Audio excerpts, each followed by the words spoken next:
Thank you, and to all of you on live stream, welcome as well.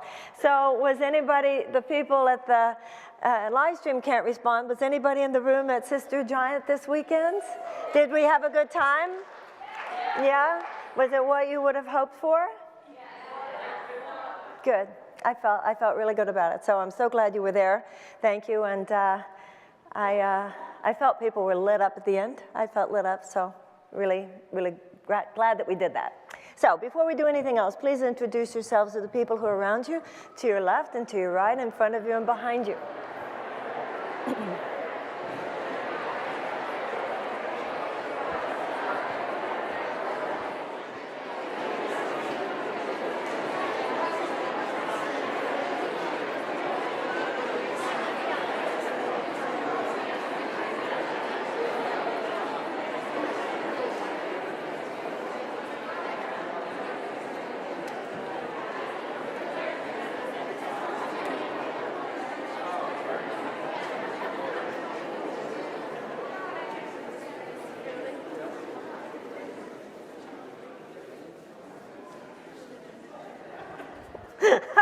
That could sound kind of funny. Okay, are you ready?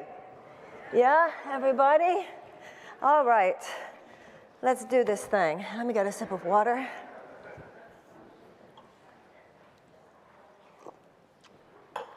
All right.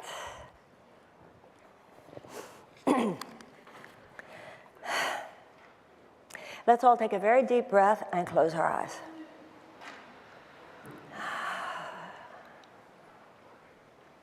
We see in the middle of our mind a little ball of golden light. We watch this light as it begins to grow, larger and larger, until now it covers the entire inner vision of our mind. We see for ourselves within this light a beautiful temple. We see a garden that surrounds the temple and a body of water that flows through the garden. We see that the inside of the temple is lit as well by this same beautiful golden light.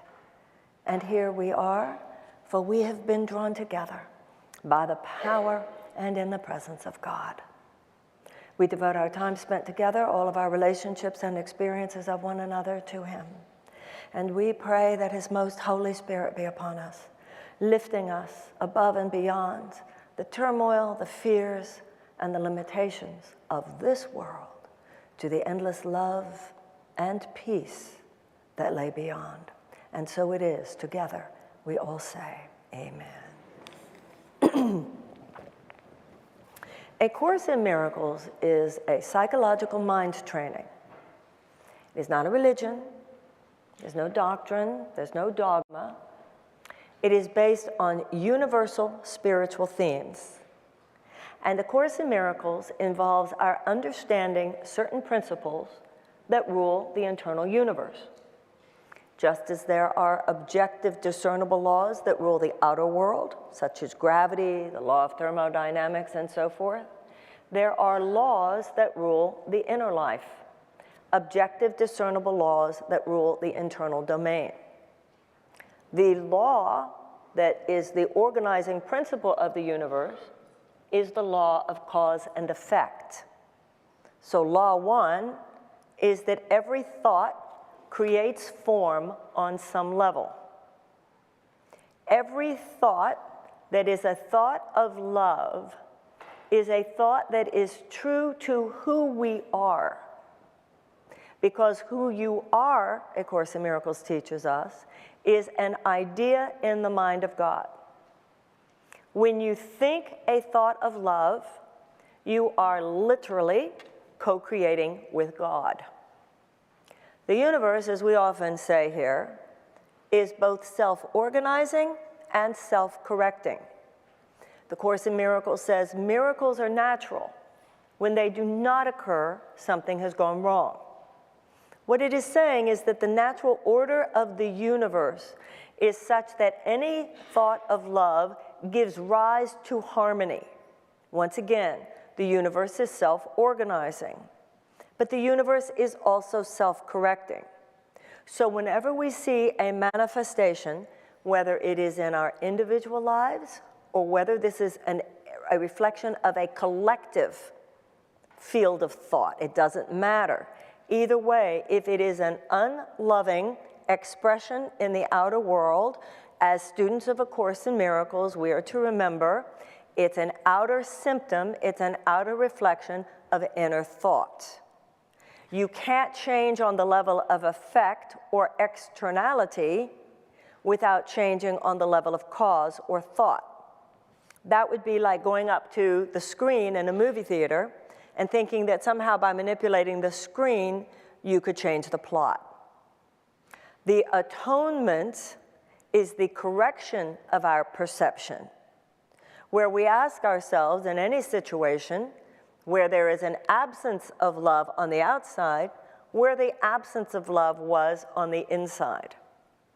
If we then correct the thinking that produced the external symptom of lovelessness, that means that having corrected on the level of cause, the effect will automatically change itself.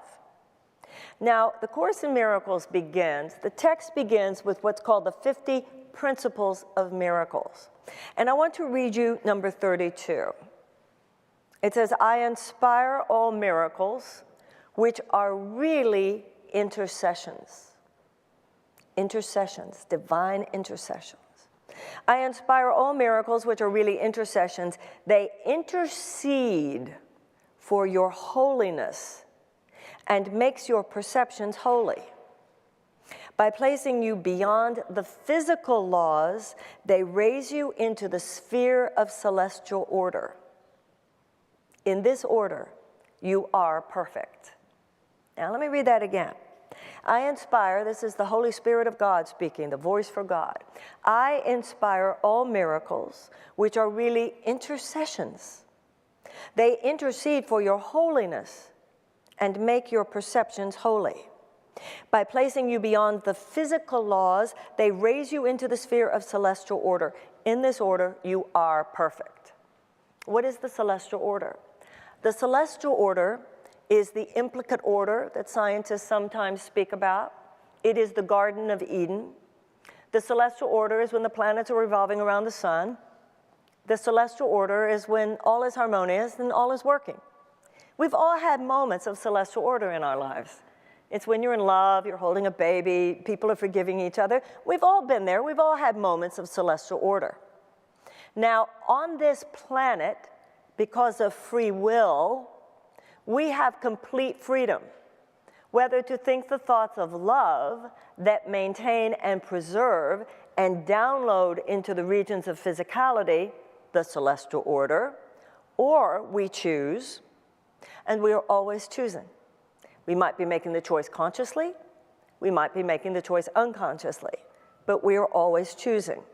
Either I am downloading from higher consciousness, the realm of the divine, the thought of love, then expressing it, both thinking it and expressing it. Not enough to just change your behavior either, because the Course in Miracles says all thoughts creates form on some level.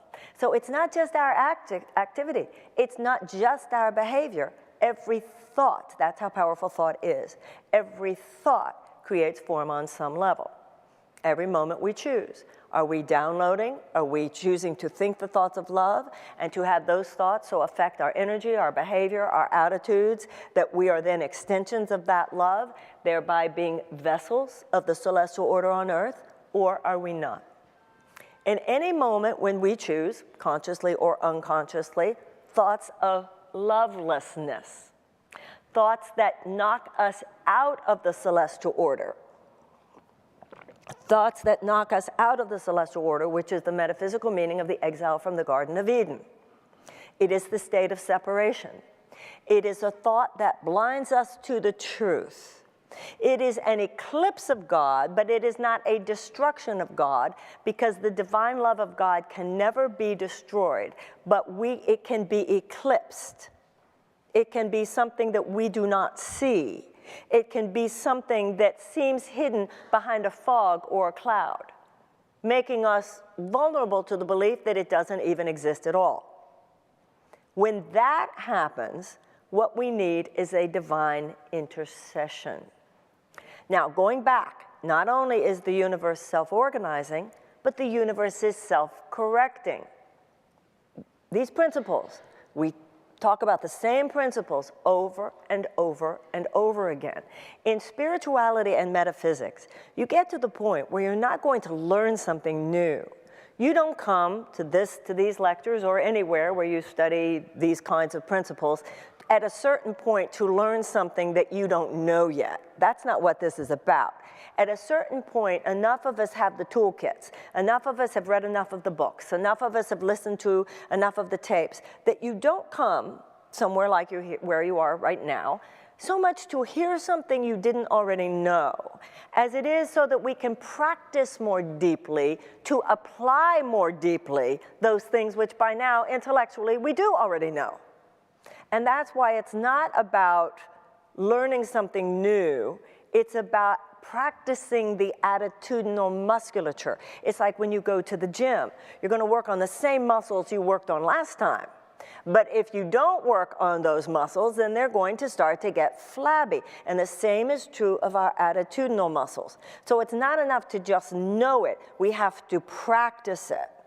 And not only that, unlike physical exercise, with these principles, the thinking of the world is so contrary to these principles that what might seem in a room like this like common sense, because actually it is common sense, but in a room like this and with like-minded people, it's so easy to agree, oh yeah, that's common sense.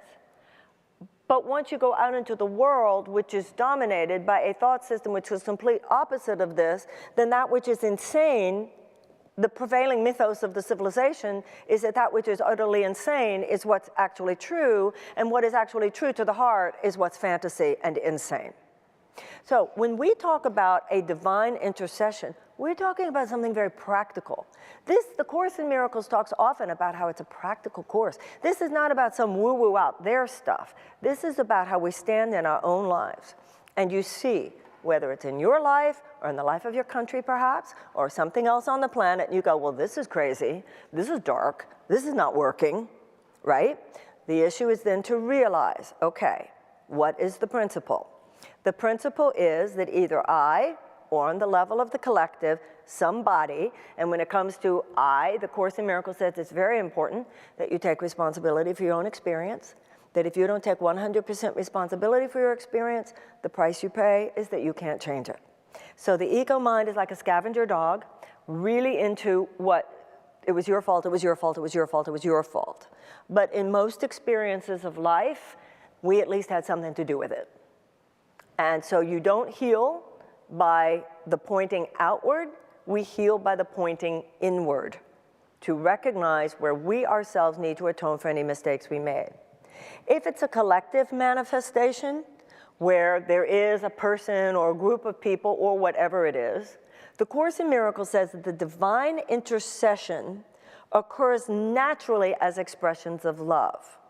So when there's a desire to be a miracle worker, what that means is I stand within this situation, I see that it's not working, and even in our own individual lives, you'll notice, let's keep it on a real personal level for now. Something's not working in your life. Something's not working in a relationship. Two things are going on. Number one, the fact that the situation even occurred, to some extent, is an expression of where we ourselves need a healing, or else it would not have occurred.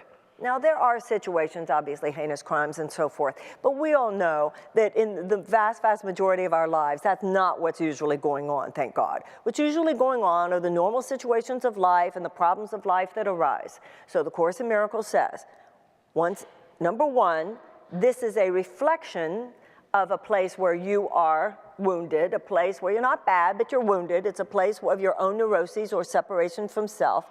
But number two, and this is just as important, not only has this situation arisen, and probably arisen again, because you probably had this kind of thing happen before, it could be in your romances, your marriage, your body, your work situations, or whatever. Not only is it something that has occurred before, but it is also something that will tempt you into a dysfunctional reaction in an effort to heal it. Does that make sense? So whenever a problem occurs, the mind that is the mind that not only creates the problem, but then seeks to maintain the problem, will go into how somebody else messed up, or somebody else is messing up, or whatever it is that your mind would go into. The thought that somebody else messed up and blaming and judging somebody else for messing up is a way of failing to recognize the atonement, failing to love. And the divine intercession can only occur in the space of love. So what you do when you have a problem is, number one, the training of the course is, number one, where did I help create this? Where did I acquiesce to the situations that created this? Even on the national level. We have not protected our democracy. We've not taken care of our democracy. We've not stood consistently for justice. We've not made consistent stands proactively. We just haven't. And so if it wasn't this person, it would have been somebody else. If you leave your doors open, you leave your windows open, then you make it all about the thief. You don't really want to talk about the fact that you left your doors open, you left your windows open. Does that make sense? And there's a lot of atonement in there, but we don't want to get off what the principles are for now. But there is about a lot here about recognizing where the initial cause of a problem occurred. Now, the universe is both self-organizing and self-correcting. The Course in Miracles says the moment a problem occurs, God has the answer. Just like on a GPS. You took the wrong turn, the GPS automatically recalibrates so that you're still headed towards the destination, but you're just going to take a different route. Now, this is where the difference between hope and faith comes in. This is where you get your conviction. The Course in Miracles says miracles arise from conviction. You don't look at a problem either in your life or in the life of your country or your planet or your species or whatever and say, I hope this can be okay. You have faith that it can be okay, which is different. And your faith, as a Course in Miracles student, you know that once again, these are universal spiritual themes. Your faith is based on the notion that the universe is self-correcting. The moment this happened, the organizational possibility already was sketched in the mind of God, as it were. And each and every one of us are programmed on deep subconscious levels to play the part that we can best play, to be in collaboration with others to bring forth the healing. Does that make sense? Now that's very different. I hope it will be okay. We've sort of done that one. We hope it will be okay is very different than I know it will be okay. I hope it will be okay, first of all, does not inspire miracles. It does not inspire miracles from you because you don't know who you're supposed to be hoping is going to fix this, or you hope somebody else is going to fix it, or all kind of thoughts that are actually out of alignment with the deeper truth. I know it's going to be okay. It comes from that place of the realization that faith is not blind, faith is visionary. Faith is visionary. You know that no matter how dark the night, morning is coming. You know that no matter how tough the winter, spring is coming. You know that no matter how problematical a manifestation might be at the moment, there is already within the mind of God the answer. Now just take a moment and think about your own individual problems. Think about your own individual situations where there's disharmony at work or in a personal relationship or whatever. Remember, even when it comes to personal relationships, the Course in Miracles says, all who meet will someday meet again until their relationship becomes holy. So there's absolutely nothing happening in your life that seems like a problem in which the answer is not already existing in the mind of God, in the architecture that is possible. Now that's like saying there's a house, but then there's the architectural renderings by which the house will be built. And a lot of the problems that we make in our lives come about from the fact that we are seeking to build the house without following the architectural blueprint. And if you were only trying to build your house based on your own ideas of what the house should look like, and we've actually all seen houses like that, right? Right, you can tell no great architect was really at work here. Somebody just kind of thought, well, maybe I'll build a wall there, right? So God, think of divine mind or God as the divine architecture. The Course in Miracles says we have an authorship problem. And the Course in Miracles says, beware the danger of self-initiated plans. Self-initiated plans are basically what this world trains you to think of and to make. Figure out what you want and go for it. And whenever you're coming from a place of trying to figure out what you want and go for it, that is outside the ethical ring. It is outside the cosmic order. Because the cosmic order is not one in which we think, I got to just figure out what I want and go for it. I got to just figure out what I want and go for it is, once again, when you're confused, you have an authorship problem. You think it's all about you generating plans. And it's also that malignant consciousness we talk about, where the cancer cell is a cell that has forgotten that it's only here to collaborate with other cells to serve the healthy functioning of the whole. The cancer cell is a cell that has lost its connection to a divine intelligence, and instead of following a divine intelligence, is going off to do its own thing.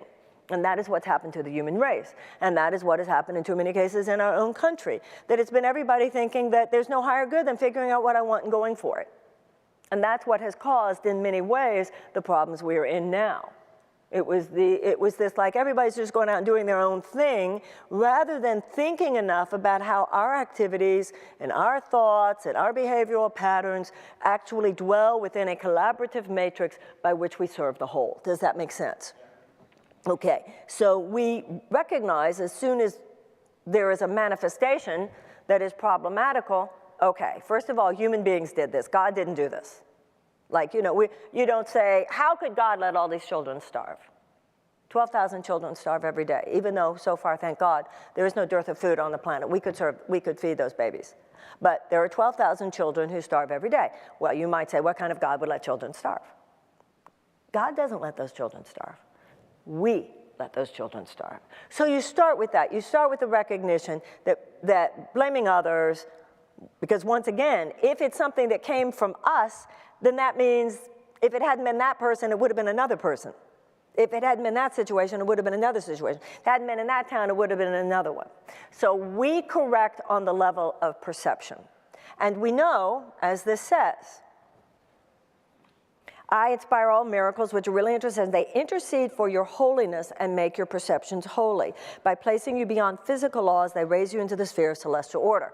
Okay, so you realize that when you are stuck in the realm of dense materiality, and sometimes on the level of dense materiality, it could be a personal situation.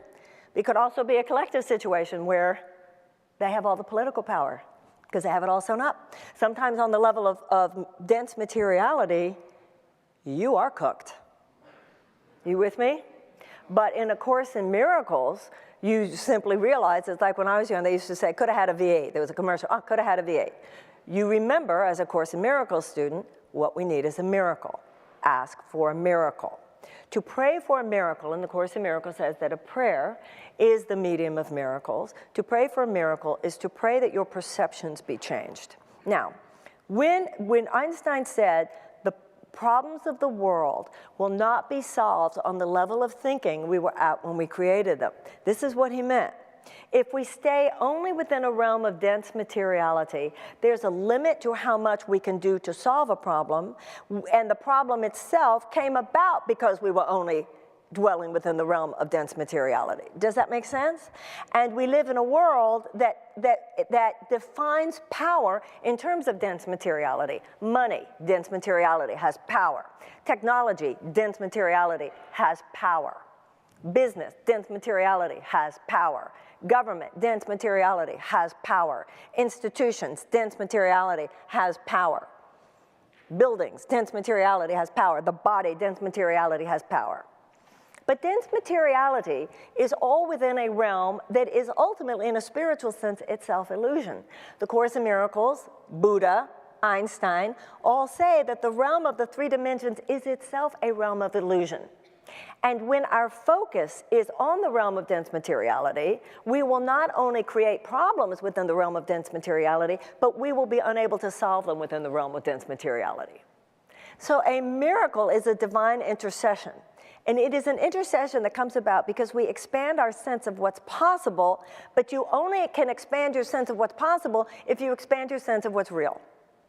So you go, well, I know that I live within this body, I know dense materiality exists, I dwell within this, I respect it for what it is, I enjoy it where it's enjoyable, but it is not who I am.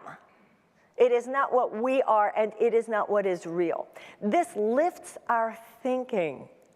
And it makes us vessels for the intercession, because once you no longer focus on the physical, once you no longer think in terms of what's possible based only on the physical, then, as the Course in Miracles tells us, you are lifted above the physical laws.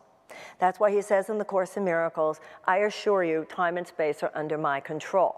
Now, does this mean that you can jump out the window on the 30th floor and not have a serious problem when you hit the ground? No, that's not what it means. But being lifted above the physical laws very much means things like, if the person who talking to would provide the highest maximal possibility and opportunity for you to be used as part of a collaborative matrix by which the two of you would be able to be more effective by having met and working together than you would have been separately, it will happen.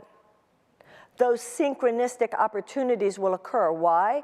Because you place yourself within the celestial order.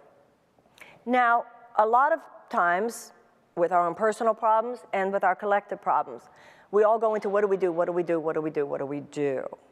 But the deeper question from a miracle-minded perspective is not what do I do? And we say this all the time. The solutions in life are not on the horizontal level. The solutions in life are on the vertical level. The horizontal level is the level of the earth. What do I do to change the world? But what do I do to change the world, once again, is changing on the level of effect. So it's not about figuring out what to do. The mind that strategizes is not the mind that can bring forth a miracle. That is particularly important in today's political environment, because there is a limit to what can be done within certain contexts right now, given certain political realities. But miracles are where you realize that your greatest power does not come from, quote unquote, figuring out what to do. The problem comes from making yourself fully available to miracles. Does that make sense? It is the level of our availability to God to be used for God's purposes that either expands or limits how much we will be used for God's purposes. And most of us, most of the time, give God part of our lives. Look, I'm in a relationship these days, I have work, I have a lot I need to do, I have this I have to do, this I have to do, this I have to do, but look, when I have some time, when I've dealt with all of that, definitely show me what I can do. That's where most of us live, with God. If we're honest with ourselves, we see our spirituality over here. But spirituality is not a separate category of life. Spirituality becomes the underpinning of everything. And so spirituality, being the path of the heart, is the mental path by which we wake up in the morning, and mornings are so important. I've never read about any serious spiritual or religious path that did not focus on the power of the mornings. Because the morning is when your mind is open to new impressions. And if you wake up in the morning, you read the newspaper, go to the computer, go to all that stuff, just download all the thinking of the world, particularly today. It's so filled with stress. It's so filled with things that could make you fearful. It's so filled with things that could make any of us, throw any of us out of alignment with the thought of our own individual power. So just as you take a shower to get the dirt off your body, you say your prayers, do your meditations. Your meditation literally shifts brain waves. The Course in Miracles says 5 minutes spent with the Holy Spirit in the morning is enough to guarantee he will be in charge of your thought forms throughout the day. And then you say, what is the greatest power for effectiveness and manifestation that there is? Use me. You don't go out seeking to manifest because you have the intention to manifest or whatever. Intention can be used for either ego or spirit. You know? The issue is to serve God's intention through you. Miracles and magic are different. Magic in Course in Miracles terms is where you kind of treat God as your errand boy somehow. Like I want this, and I want this, and I like to live here, and I like an apartment. This is how big I'd like it to be, and this is how much money I'd like to make, and this is what I'm visualizing for the relationship that I want, blah, blah, blah. And then I'm going to use the power of intention to attract those things to me. That's magic. I'm not even saying it won't work. It's just not anywhere near the spiritual mountaintop. The spiritual mountaintop is not where you're making God and universal principle into your errand boy. The Course in Miracles says you don't ask for too much, you ask for too little. You're actually playing small when you do that. You're playing small because what the universe has in store for you, what the universe already has programmed in the mind of God, it is already programmed in the divine mind that you would be lifted to the highest level of creative possibility in this life, beyond anything you could even imagine, and that with that will come the highest level of abundance and joy. You're trying to manifest it actually interrupts the flow. So you not only, the Course in Miracles says, does God's plan works, but yours won't. You actually interrupt that when you try to, once again, because you have the authorship problem, and you see yourself as the generator. I got to generate all this stuff. But can you generate the flower? Can you generate the planets revolving around the sun? Can you generate the miracles of nature? And that really is the question here. You can let the same power that turns embryos into babies and babies into grown-up human beings, the same power that turns buds into blossoms, the same power that makes an acorn into an oak tree, the same power that keeps planets revolving around the sun, you can allow that same natural intelligence. It is not a different natural intelligence. You are the crown of creation. You can allow that same natural intelligence to flow through you that you might blossom, that you might become. You are programmed, just as the acorn is programmed to become the oak tree, you are programmed to become, as a human being, the highest expression of possibility for you in this lifetime, which, by the way, is infinite. The Course in Miracles says that the people on the planet throughout history who've achieved the most have achieved a fraction of what each and every one of us are capable of. Now, you can let that natural intelligence do that through you, or you can do it yourself. It's completely up to you. And yet, that's how we live. I'll do it myself, right? So, particularly at a time of trouble, the last person to trust is yourself. That's why, it's like they say in AA, your best thinking got you here. Let's be very clear. The whole human race needs to see this. The human race, here we have this planet that can be so gorgeous. Human relationships that can be so blissful. And we are living at a time where we have to worry about things like nuclear war and climate, complete unsustainability and destruction and warfare, even though nobody, there was an email, a tweet, not surprising. Well, actually, it wasn't a tweet. It came from an official. Iran, we put you on notice. So I tweeted, Iran, I put you on, it said, Iran, be on notice. And I tweeted, Iran, I put you on notice, I love you. To every man, woman, and child in Iran, be on notice, I love you. And it's been so beautiful. And it's been so beautiful looking at some of the tweets that come back. We heard that, we love you too. Because this is not people who are feeling this way. This is this thing that's happening in our midst and in our name. This is not the people of the world. This is not the way the people of the world naturally would dwell in relationship to each other. These are these collective thought forms of greed and oppression and separation particularly, and nation states and geopolitical dramas and all of this stuff that has nothing to do with the truth of who we are. Nothing to do with the truth of who we are, but that literally threaten, should we not be careful, the sustainability of the planet and even the sustainability of life on Earth. So we need miracles. But miracles will not come about just because we try to, quote unquote, figure out what to do. It's too late in the game for that. There will be miracles. I have this image. You know how, because remember, the Holy Spirit works through your subconscious mind. And so often we say, well, I don't know what Spirit is telling me. Often you do know what Spirit is telling you. You're not sure you like what Spirit is telling you. Often you have all kinds of intuitive hunches and you have all kinds of pictures in your mind. But what doing these kinds of things, reading these kinds of books, studying these kinds of things does is it gives you confidence in your own intuition, and it gives you confidence to actually look at pictures. You know, you live long enough and you make certain mistakes in life and you realize you did have an intuitive warning, or you did have an intuitive hunch, or you did have a sense and you didn't follow it because you weren't thinking in a way that would have given precedence to that. You were thinking in a way, I often tell the story of how I had a book that came out early in my career, and Oprah Winfrey had made a huge, because of her, my first book had been a huge success. This is my second book.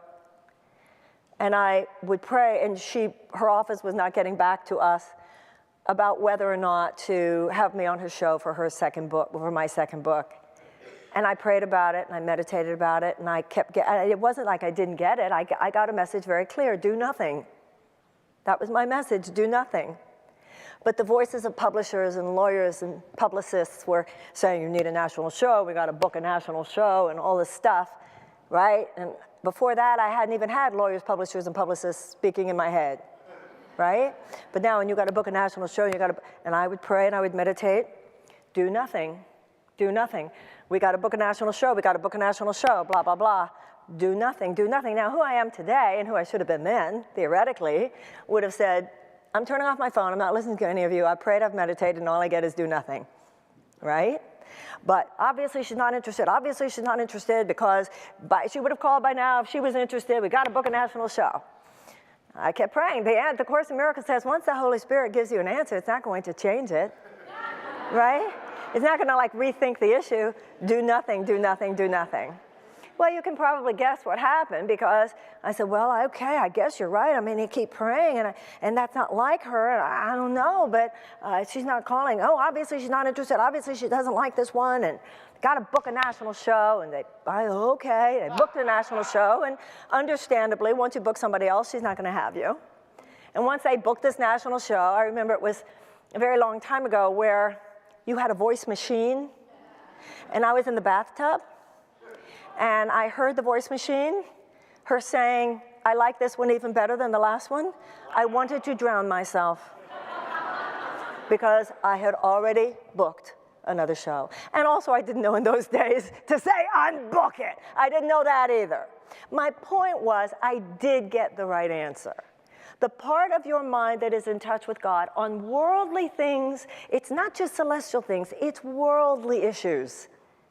The Course in Miracles is very practical. The part of the mind that is in touch with spirit knows what's going to happen tomorrow. You don't. Knows how things fit into the larger whole. But the strategizing mind, no. The strategizing mind that is tied to dense materiality says we do it this way. And it's so important for us on the planet at this time, not only in our own individual lives, but also in terms of the whole entire picture. The way we have been thinking is the problem. Miracle thinking is very different. Miracle-minded thinking, particularly now, and I think the collective crisis that we're in, is calling all of us. You know, that's another thing. I heard it this weekend at Sister Giant. A lot of people are feeling like, well, I don't really have time for a national crisis. I don't have time for a political crisis right now because I got to do this and I got to do this and I got to do this and I got to do this, which is just more, I'll give God this much of my life. I'll give my country this time of my life. But as my mother used to tell us all the time, World War II was not convenient. But you show up for life. And when you show up for life and just ask how you can be used, then it's not only something that serves the whole, it is something that will serve you individually. This girl who was saying at Sister Giant, well, I want to show up, you know, at this time of the crypto-fascist takeover of my country. I get that that's somewhat significant. She said, however, I have my dreams I want to come true.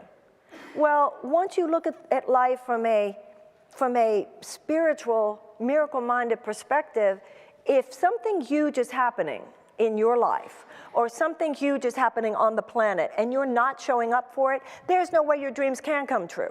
It's like people who say, I'm really in love with you, but I don't have time for a relationship, right? I really have to concentrate on my career now. I really have to concentrate on my career now. So they put relationships over here.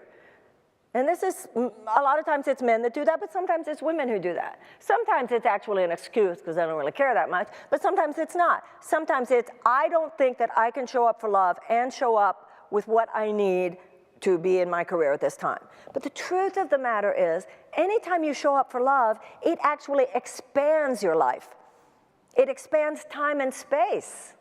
It lifts you above the physical laws. Because anytime you're saying, I'm going to strategize what I need to do, and you listen to the voices of strategy, I have to figure out what to do. I don't have time to love. You are tying yourself, you are limiting yourself to what is metaphysically the realm of the crucifixion. where you can't get off the cross. You are nailed to the wood. You are nailed to dense materiality, and you keep being nailed long enough to dense materiality, you can't even breathe there. To be lifted above that is to place yourself in the reparative, restorative, miracle-minded, resurrective mentality, which is, I am only here, whatever it looks like in whatever situation. It's not about what's going to be a bestseller or what's going to be the thing that you think is going to make you money or the thing that's going to do this or going to do that. Nothing like that. It's a radical availability to God, knowing that that is the cosmic order. We're afraid that if we surrender our lives to God, everything will fall apart. The ego says, no, you can't surrender your life to God. Everything will fall apart. I'm just about to make this deal. You can't surrender your life to God. Everything will fall apart. You're almost there. You can't go in that direction now. You got to stay with the plan. Don't you remember we have a plan? I hate it when people say that to me. But you said, well, I said it then, but I say this now. You said this. You said that. We got this plan. And it's like we all are like blindly following. When you make yourself radical, it's like you're going from black and white photography to color. You just expand to this realization that the same power which knows how cells collaborate in such a way that the heart beats and the lungs breathe, put us together with each other. And you stand in that space of radical wonder and awe, and you are available to the day, and you are available to the person in front of you, because both the bad things and the good things come from out of the blue. If you don't make yourself radically available through prayer, through meditation, through seeking to atone for your own mistakes, monitor vigilantly your own stuff, where did you get it wrong? Where do you have to make an apology? Where do you have to make an amends? Where do you have to make a change? Come on, get it right. You played that from a kind of weak place. Come on, be strong. You can be better today. Is there anybody you have to apologize to? Or if you're judging someone else, come on, where's the mercy? Where's the judgment? Atoning for our mistakes, forgiving others for theirs, knowing that anything other than that is a cluttering of our system so that we cannot be radically available. But if we say, both in our own lives and in the life of the planet, use me, dear God, just use me. So not only is it that if I don't do that, and I've seen this in my life so many times, if I do not do that, then you know how it works. Those things that trip you up come from out of the blue. Haven't you noticed that? It's like they happen to have a conversation with you in that moment when you were not in a place to have that conversation. And if you'd meditated that morning, you might have been, or whatever it is. But also the good things that come from out of the blue, but you didn't receive it.